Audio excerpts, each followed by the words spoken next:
He trusted them. He walked into the room unarmed, and within minutes, 23 knives would tear through the body of the most powerful man in Rome. This is not a war story. This is a murder case. Rome, 44 BC. Julius Caesar is at the peak of his power. Victorious general, beloved by the people, feared by the Senate. Officially, Rome is still a republic, but everyone knows the truth. Caesar rules it, and that terrifies Rome's elite. Behind marble walls and closed doors, senators whisper the same word again and again: tyrant. They fear Caesar will crown himself king. And in Rome, kings are not overthrown.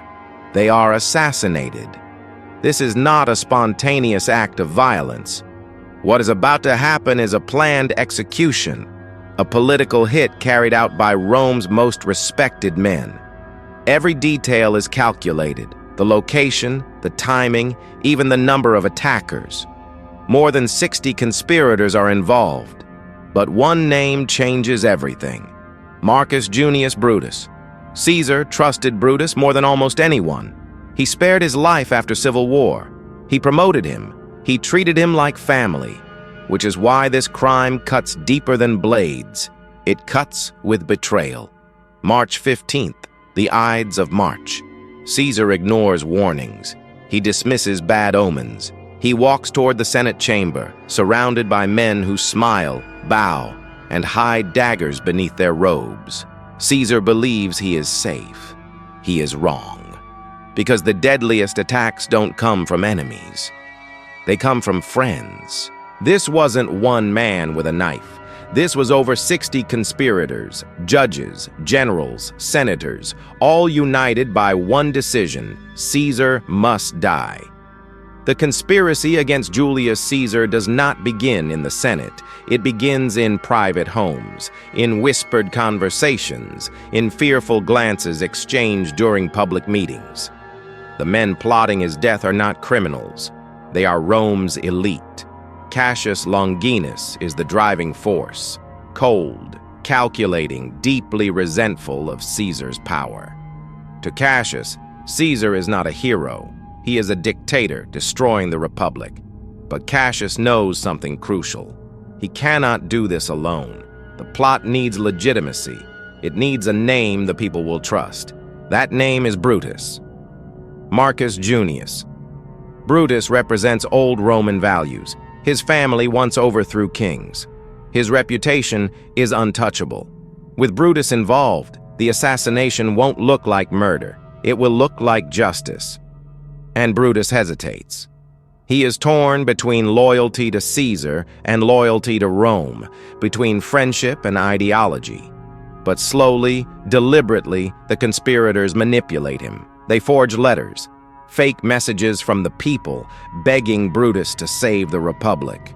It works. Once Brutus commits, the plan accelerates. Daggers are acquired, roles are assigned. The Senate meeting on March 15th becomes the perfect trap: public, symbolic, unavoidable. No guards, no weapons allowed, just trust. Each conspirator is promised one thing: everyone must strike, no single killer, no escape from guilt. Shared blood means shared responsibility. By the time Caesar wakes on the Ides of March, the decision is already final. The knives are ready. The men are in position, and history is about to be rewritten in blood. He was warned, again and again. If Caesar had stayed home that morning, history would look very different. March 15th, 44 BC, the Ides of March. From the moment Caesar wakes up, the day feels wrong. His wife, Calpurnia, is shaken by nightmares. Visions of Caesar bleeding, statues crying blood, Rome collapsing. She begs him not to leave the house. Ancient Rome takes omens seriously. So does Caesar. For a moment he hesitates. A priest reports that the sacrificial animals show no heart. A powerful sign of death. Another warning. Another chance to turn back. The Senate meeting could be postponed. Nothing forces Caesar to go. But the conspirators are already moving. Decimus Brutus arrives at Caesar's home. Unlike Cassius or the others, Decimus is deeply trusted. He laughs off the warnings, calls them superstition, tells Caesar the Senate plans to grant him new honors today, and that staying home would look weak. Caesar changes his mind. As he leaves his house, a man pushes through the crowd and hands him a scroll. It contains the names of the conspirators, a final warning. Caesar doesn't read it. He slips it among other papers, planning to look later. He never will. On the way to the Senate, a soothsayer catches Caesar's attention. "The Ides of March have come," Caesar says confidently. "Yes," the man replies, "but they have not yet passed." Minutes later, Caesar climbs the steps of the Senate chamber at the Theater of Pompey. The doors close behind him. The conspirators take their positions. Every warning has been ignored. Every chance to survive is gone. And inside that room, time is running out. The room is full. The doors are closed. Caesar sits down, and the trap snaps shut. The Senate chamber is crowded. Senators rise as Julius Caesar enters. There are no guards, no soldiers, no visible danger, just familiar faces, men he has debated with, eaten with, trusted. Caesar takes his seat. That's when Tullius Cimber steps forward. He grabs Caesar's toga, pulling it down from his shoulders. At first, Caesar is confused, then angry. This is a violation, a public insult. He tries to push Cimber away, and then it happens. From behind, Servilius Casca strikes first. The blade slices into Caesar's neck. It's not a killing blow, not even close. Caesar jumps to his feet, shouting in shock. He tries to defend himself, grabbing Casca's arm. For a brief moment, survival is still possible. Then the others move in.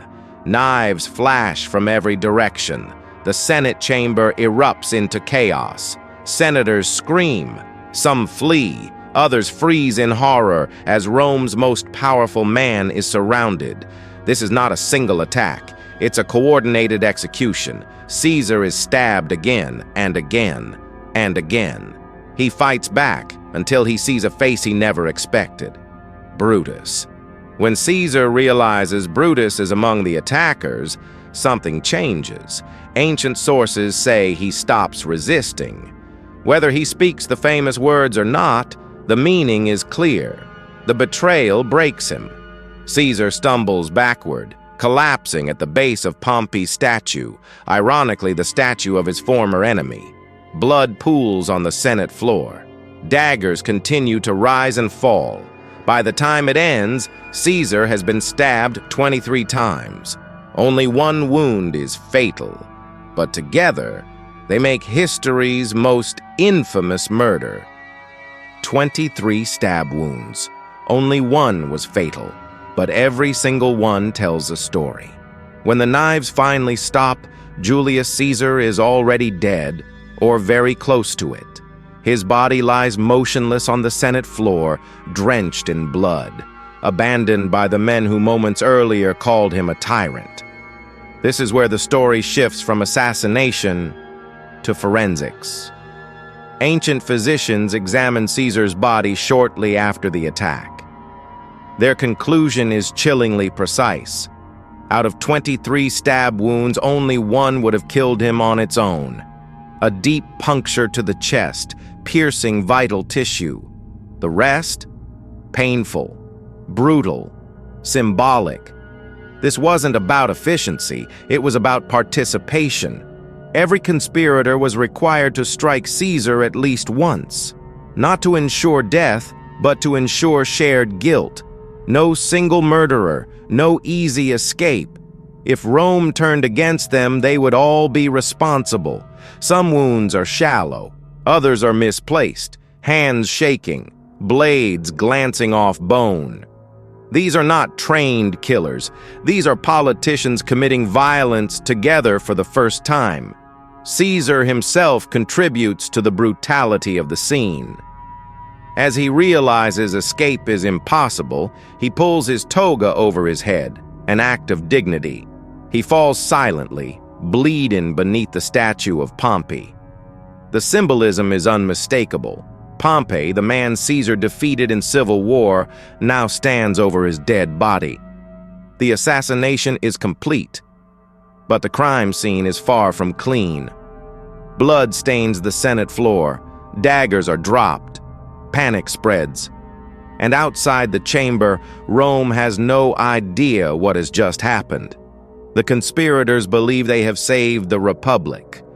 They are about to discover how wrong they are. They thought Rome would cheer. They thought they were heroes. Instead, the city froze in fear. The moment Julius Caesar's body hits the floor, the conspirators hesitate. This isn't how they imagined it.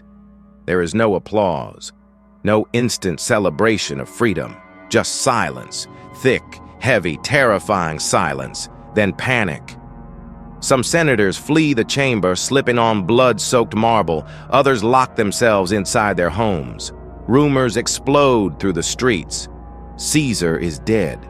Caesar is alive. The Senate is at war. The assassins step outside, daggers still stained red, shouting that Rome is free. They expect gratitude. They get fear. The public doesn't understand what just happened. Caesar was popular. He was generous. He forgave debts, gave land, entertained the masses. To many Romans, he wasn't a tyrant. He was a protector. And now he's been butchered in public.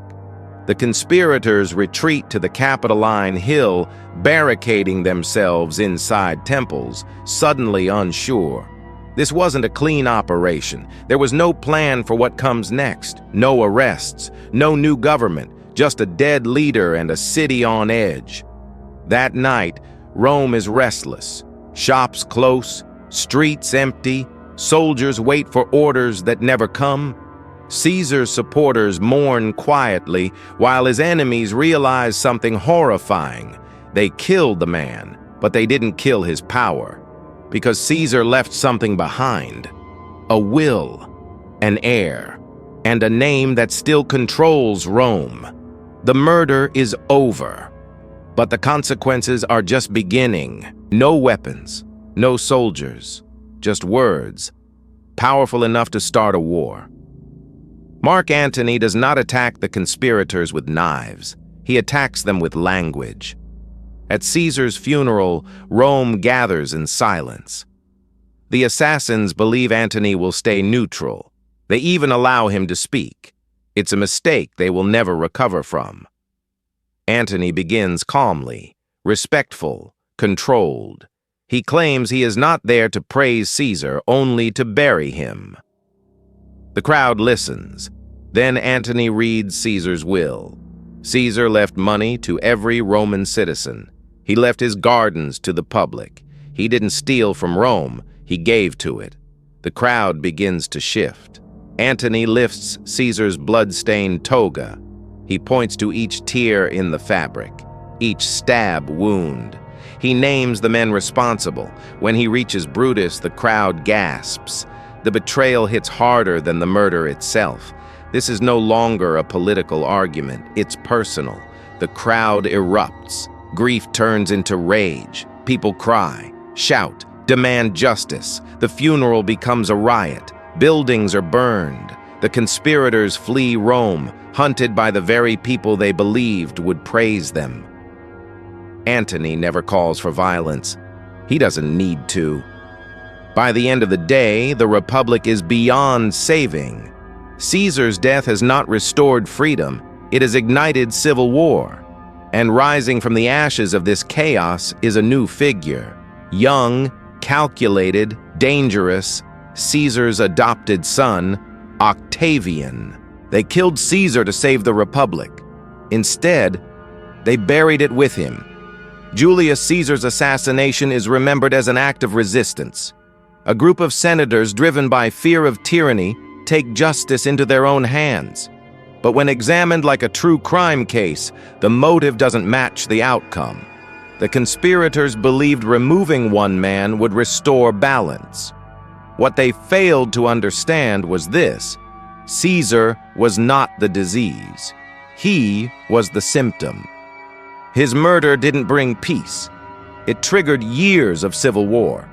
Rome didn't return to a republic. It collapsed into chaos, violence, and power struggles far worse than anything Caesar had created. Brutus, once seen as a liberator, dies hunted and defeated. Cassius follows. One by one, the conspirators fall, not as heroes but as fugitives. And Rome crowns an emperor. Octavian, Caesar's heir, uses the chaos brilliantly. He never calls himself king. He doesn't need to. History will remember him as Augustus, the first emperor of Rome. The Republic is gone. When we strip away the marble statues and famous quotes, what remains is a cold truth. This was a political murder fueled by fear, justified by ideology, and executed by men who believed violence would solve a system-level problem. It never does.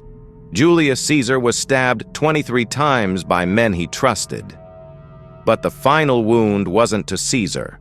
It was to Rome itself.